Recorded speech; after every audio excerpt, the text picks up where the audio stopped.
Hi friends, welcome to our channel. Let's know it.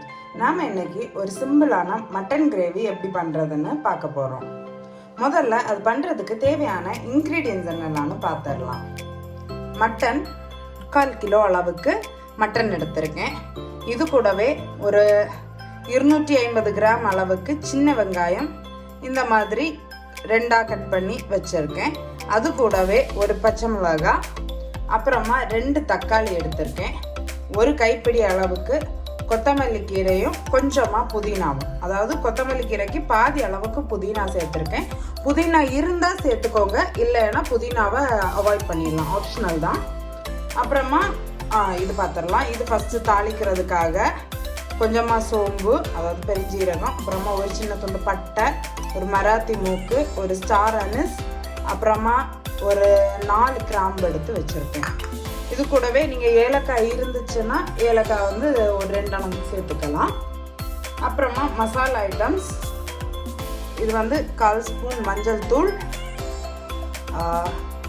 1 table spoon அளவுக்கு மிளகாத்தூள், 1 table spoon அளவுக்கு மல்லித்தூள், இது வந்து ஒரு 2 டேபிள் ஸ்பூன் அளவுக்கு மட்டன் மசாலா எடுத்து வச்சுருக்கேன். அப்புறமா இதுக்கு தேவையான அளவுக்கு உப்பு, எண்ணெய், இவ்வளோ தான் இது பண்ணுறதுக்கு நமக்கு தேவையான இன்க்ரீடியன்ஸ். வாங்க இப்போ இதை எப்படி பண்ணுறதுன்னு நமக்கு பார்க்கலாம். முதல்ல ஒரு பேன் அடுப்பில் வச்சுட்டு இதில் கொஞ்சமாக ஆயில் சேர்த்துக்கோங்க. நான் கிட்டத்தட்ட ஒரு 4 டேபிள் ஸ்பூன் அளவுக்கு ஆயில் சேர்த்துருக்கேன். நான் இன்னைக்கு கடலை எண்ணெய் தான் யூஸ் பண்ணுறேன். நீங்கள் இதுக்கு பதில் நல்லெண்ணெய் இல்லைன்னா தேங்காய் எண்ணெய் கூட யூஸ் பண்ணிக்கலாம். ஆயில் நல்லா ஹீட் ஆகிடட்டும். இப்போ இந்த ஆயில் நல்லா ஹீட் ஆனதுமே இதில் நாம எடுத்து வச்சிருக்க ஒரு கரம் மசாலாஸ் எல்லாத்தையும் சேர்த்துக்கிறோம்.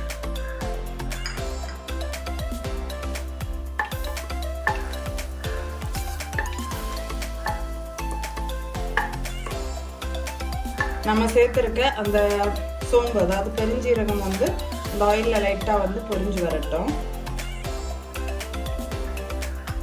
இப்போ இதே ஆயிலில் நாம் வந்து கட் பண்ணி வச்சிருக்க வெங்காயம், பச்சை மிளகாய் சேர்த்துக்கலாம். நான் இன்னைக்கு சின்ன வெங்காயம் யூஸ் பண்ணுறேன். நீங்கள் இதுக்கு பதில் பெரிய வெங்காயம் கூட வேணும்னா யூஸ் பண்ணிக்கலாம்.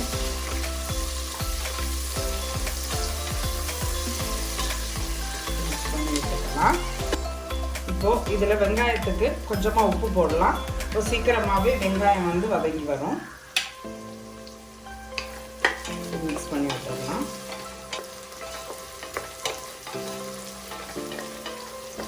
வெங்காயம் இந்த அளவுக்கு நல்லா சாஃப்ட் ஆகுறது வரைக்கும் வதக்கிக்கிட்டா போதும்.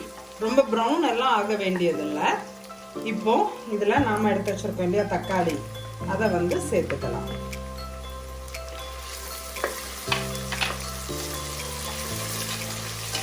தக்காளியுமே ரொம்ப வதங்கணும்னுலாம் இல்லை. நாம ஏன்னா இதை வந்து அட் லாஸ்ட் வந்து ப்ரெஷர் குக் தான் பண்ண போகிறோம். ஸோ ஓரளவுக்கு லைட்டாக அதனோட பச்சை வாசம் போகிறது வரைக்கும் அது வதங்கினாலே போதும். அப்படியே விட்டுடலாம். ஒரு 2 நிமிஷத்தில் கொஞ்சம் ஓரளவுக்கு வெந்துடும். ஏன்னா நான் வந்து குட்டி குட்டியாக தான் வந்து தக்காளி சாப் பண்ணியிருக்கேன். உங்களுக்கு இல்லை கொஞ்சம் பெரிய பீசஸாக போட்டால் ஓகேனா நீங்கள் வந்து கொஞ்சம் பெரிய பீசஸாக கூட தக்காளியை கட் பண்ணிக்கலாம். இப்போ பார்த்தீங்கன்னா தக்காளியுமே கொஞ்சம் சாஃப்டாக குக் ஆகிருக்கு. இந்த ஸ்டேஜில்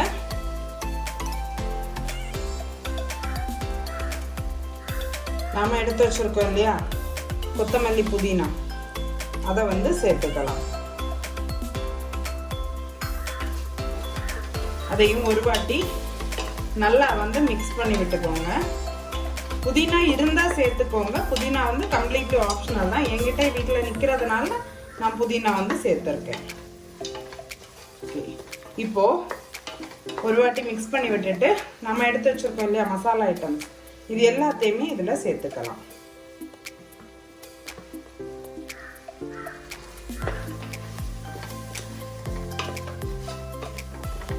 இப்போ இந்த மசாலாஸை நல்லா வந்து பச்சை வாசம் போடுறது வரைக்கும் வதக்கிக்கோங்க.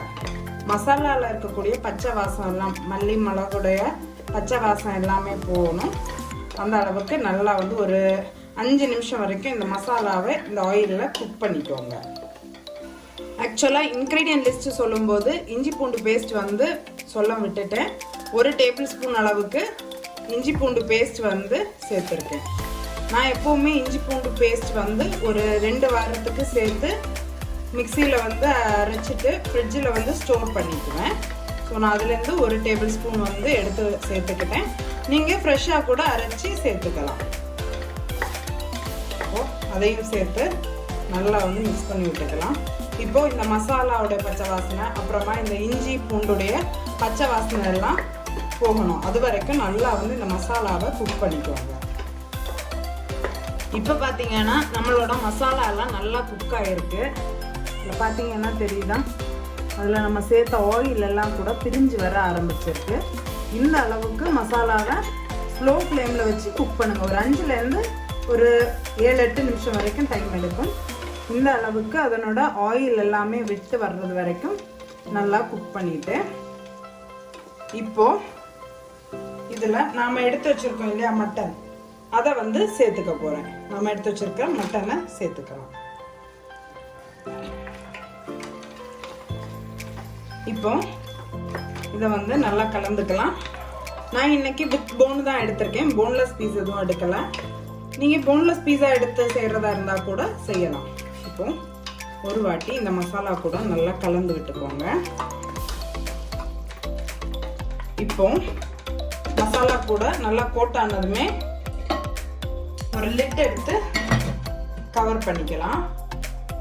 ஒரு 5லேருந்து 6 நிமிஷம் வரைக்கும் இப்படியே விட்டுருங்க. அந்த மட்டனில் இருக்கக்கூடிய தண்ணி எல்லாம் விட்டு வரணும். அந்த மட்டனில் இருக்கக்கூடிய தண்ணி எல்லாம் நல்லா விட்டு வந்ததுக்கு அப்புறமா அதை நம்ம ட்ரை பண்ணிட்டு அதுக்கப்புறமா நம்ம அதில் தண்ணி சேர்த்து குக் பண்ண போகிறோம். இப்போ ஒரு 5 நிமிஷம் போல இருக்கு. நம்ம தண்ணி எதுவுமே சேர்க்கலை. இது வந்து பார்த்தீங்கன்னா மட்டனில் இருந்த தண்ணி வந்து பிரிஞ்சு வந்திருக்கு. இப்போ அந்த மட்டன்லேருந்து பிரிஞ்சு வந்திருக்க தண்ணி எல்லாம் நல்லா வந்து வத்துறது வரைக்கும் கலந்துக்கலாம். இப்போ நம்ம மட்டன்லேருந்து வந்தது தண்ணி எல்லாம் ஓரளவுக்கு வத்தி இருக்கு.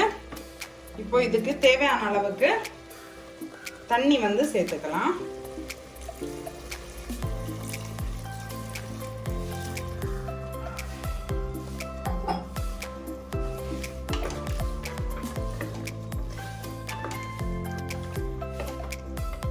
நான் இன்னைக்கு கொஞ்சம் திக் கிரேவியாக எடுக்க போகிறேன். ஸோ இந்த அளவுக்கு நம்மளோட மட்டன் பீசஸ் எல்லாம் மூழ்கிற அளவுக்கு தண்ணி சேர்த்துருக்கேன்.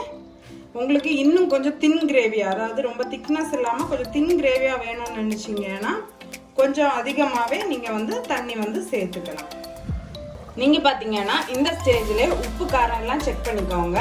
உப்பு காரம் எல்லாம் கரெக்டாக இருக்கான்னு பார்த்துட்டு ஒரு குக்கரில் வந்து லிட் போட்டுட்டு விசில் போட்டிருக்கேன்.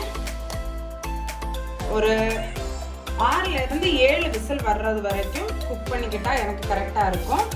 உங்களோட குக்கர் எந்த மாதிரின்னு பார்த்துக்கோங்க. என்னோட குக்கரில் எனக்கு 6லேருந்து 7 விசில் கரெக்டாக இருக்கும், நல்லா சாஃப்டாக மட்டன் குக் ஆகி வர்றதுக்கு. நீங்கள் உங்களோட குக்கருக்கு ஏற்றாப்புல விசில் வந்து செட் பண்ணிக்கோங்க.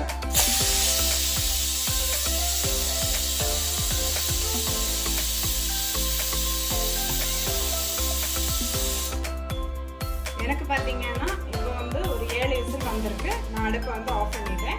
ப்ரெஷர் கம்ப்ளீட்டாக ரிலீஸ் ஆனதுமே உங்களுக்கு ஓப்பன் பண்ணி காமிக்கிறேன். இப்போ பார்த்தீங்கன்னா ப்ரெஷர் எல்லாம் ரிலீஸ் ஆயிடுச்சு. ஓப்பன் பண்ணிடலாம். நம்ம அதில் சேர்த்து இந்த ஆயில் எல்லாம் அப்படியே மேலே பிரிஞ்சு வந்து மட்டன் எல்லாம் நல்லா சாஃப்டாகவே குக் ஆகிருக்கு. பாருங்கள், இந்த போன் பீஸ் பாருங்கள், அதில் இருக்கக்கூடிய ஃப்ளஷ் எல்லாம் கூட நல்லா குக் ஆகிருக்கு. இன்னொரு பீஸ் எடுத்து காமிக்கிறேன்.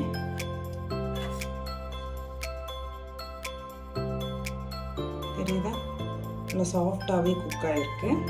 இப்போ இதை ஒரு பவுலில் சர்வ் பண்ணிடலாம். நம்மளோட சூப்பரான மட்டன் கிரேவி வந்து ரெடி ஆயிடுச்சு. நீங்களும் வீட்டில் இந்த கிரேவியை மறக்காமல் ட்ரை பண்ணி பாருங்கள். ட்ரை பண்ணி பார்த்துட்டு எப்படி இருந்துச்சுன்னு கீழே கமெண்ட் செக்ஷனில் சொல்கிறதுக்கும் மறந்துடாதீங்க. அப்படியே இந்த வீடியோவை உங்கள் ஃப்ரெண்ட்ஸுக்கும் ஷேர் பண்ணுங்கள். அவங்களும் ஒரு சிம்பிளான மட்டன் கிரேவி எப்படி பண்ணுறதுன்னு தெரிஞ்சுக்கட்டும். இந்த மட்டன் கிரேவி பார்த்தீங்கன்னா சப்பாத்தி, இட்லி, தோசை இந்த மாதிரி எல்லா டிஃபன் ஐட்டத்துக்குமே சூப்பராக இருக்கும். ரைஸுக்குமே நல்லா இருக்கும். இது வரைக்கும் நீங்கள் நம்மளோட சேனலை சப்ஸ்கிரைப் பண்ணாமல் இருந்தீங்கன்னா மறக்காமல் சப்ஸ்கிரைப் பண்ணுங்கள். நம்மளோட சேனலில் ரெகுலராக vlogs and cooking videos update பண்ணிகிட்டு இருக்கேன். நீங்கள் சப்ஸ்கிரைப் பண்ணிங்கனால தான் உங்களுக்கு ரெகுலராக நோட்டிஃபிகேஷன் அப்டேட் ஆகும். சீக்கிரமாகவே இன்னொரு ரெசிபி இல்லைன்னா vlogல உங்களை மீட் பண்ணுறேன். Bye friends, thank you.